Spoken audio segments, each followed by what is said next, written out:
ہیں کہ ہمارے بھائی کو کسی نے پیسے دیے اور اس نے کہا کہ بھی مجھے فکس پروفٹ دیا جائے. تو کاروبار میں اگر انویسٹمنٹ ہے دو طرح کی ہوتی ہے کہ ادھر سے محنت ادھر سے انویسٹمنٹ، یہ مداربت کہلاتی ہے. دونوں طرف سے انویسٹمنٹ ہے، اس کو شرکت کہتے ہیں. لیکن دونوں میں ایک چیز یکساں ضرور ہونی چاہیے کہ جو نفع ہے وہ پرسنٹ میں طے ہو، فکس رقم نہ ہو. اگر فکس رقم کر دیں گے تو اس میں معنوی لحاظ سے سود بنے گا اور یہ منع ہے.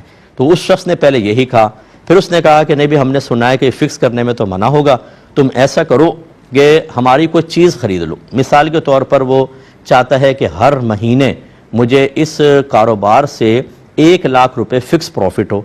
اب فکس کرے گا تو گناہگار ہوگا، تو یہ ہیلہ کر لیا کہ یار تم ہر مہینے مجھ سے ایک پین خریدو گے 1,00,000 کے اندر، تو اب جو پروفٹ آئے گا اس پین کا ہوگا، اس کی قیمت ہوگی نہ کہ پروفٹ.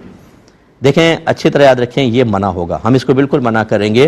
اس طرح کے جو شرعی ہیلے ہوتے ہیں، بہانے ہوتے ہیں، یہ صرف سخت ترین ضرورت کے تحت فقہا جائز قرار دیتے ہیں.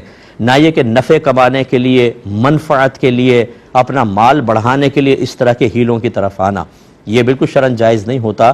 یعنی جو ہیلہ کیا جاتا ہے یہ سخت ضرورت کے وقت اجازت ہوتی ہے. یہ نہ یہ کہ ضرورت کچھ بھی نہیں ہے، بس مال بڑھانا اور منفعت حاصل کرنا، اس کے لیے اجازت ہوگی، ہرگز نہیں.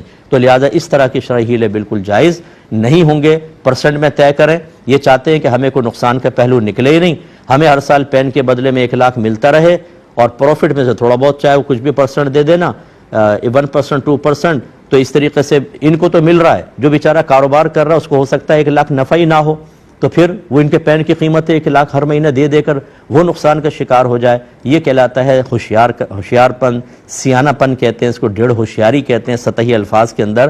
لیکن شریعت ان چیزوں کو بالکل لائق نہیں کرتی، اس لیے اللہ کی بارگاہ میں توبہ کرنا انتہائی ضروری ہے.